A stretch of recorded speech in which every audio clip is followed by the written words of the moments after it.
Hello friends, कैसे हैं आप सब। मैं विनायक तिंगलू आप सबका स्वागत करता हूं मेरे YouTube channel smart learning Vinayak Tinglu में। मेरी जो आज की वीडियो रहेगी माइक्रोसॉफ्ट एक्सेल पे रहेगी। टॉपिक रहेगा if N A function. If N A function क्या वर्क करता है और हम इसका इस्तेमाल कहाँ पे करते हैं, इसको समझने के लिए सिंपली एक एमएस एक्सेल की शीट पे चलते हैं, जैसा कि आप स्क्रीन पे देख पा रहे होंगे। तो सबसे पहले मैं आपको बताना चाहूंगा जो ये इफ एन ए फंक्शन है ये दो वर्ड्स से मिलकर बना है, एक इफ और एक एन ए। जहां पे इफ का मतलब होता है अगर और एन ए का मतलब होता है नॉट अवेलेबल या नॉट एप्लीकेबल। जैसा कि आप यहाँ पे साइड पे देख पा रहे होंगे, यहाँ पे एन ए लिखा हुआ आ रहा है।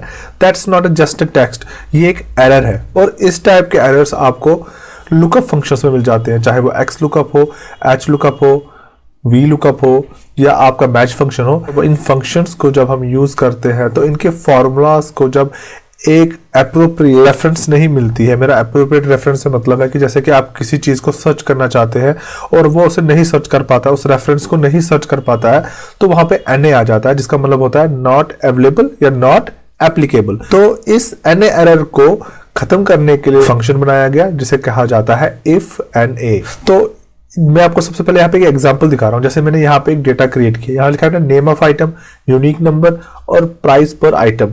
अब जिन लोगों को वी लुकअप यूज करना आता होगा तो वो तो समझ जाएंगे कि मैं यूनिक नंबर की मदद से यहाँ पे प्राइस पर आइटम निकालूंगा। पर जिन लोगों को वी लुकअप यूज करना नहीं आता तो दिक्कत की कोई बात नहीं है, इसका लिंक मैं डिस्क्रिप्शन में दे दूंगा, आप वहां से उस वीडियो को देख सकते हैं। X lookup, H lookup, V lookup सबका लिंक दे दूंगा। अब मान के चलते हैं जैसे यहाँ पे आप देख पा रहे हैं कि यहाँ पे प्राइस पर आइटम अभी एन ए आ रहा है, राइट।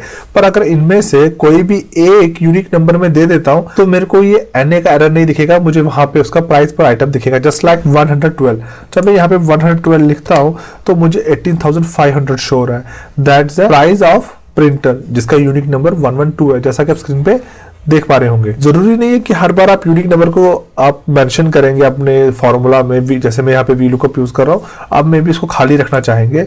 अगर जैसे मैं इसको खाली कर देता हूँ तो यहाँ पे ये मुझे एन ए दिखा रहा है।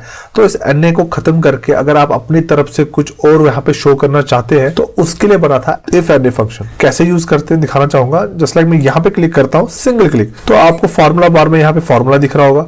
अब मुझे सिंपली इसके आगे लिखना है इफ एन ए, टैब की को हिट करना है। तो वैल्यू जो है मेरी, वैल्यू मेरी यही रहेगी जो है, ये फॉर्मूला मेरी वैल्यू है। मैं यहाँ पे कॉमा का यूज करता हूँ।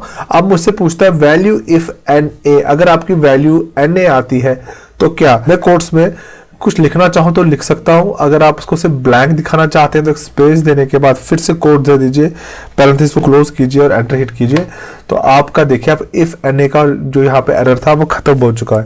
देखिए अब यहाँ पे आपको इफ एन ए का एरर नहीं मिलेगा। अब आप मैं सिंपली यहाँ पे लिखता हूँ 112 तो मुझे आपका प्राइस पर आइटम मिलेगा, पर अब मुझे एरर नहीं मिलेगा।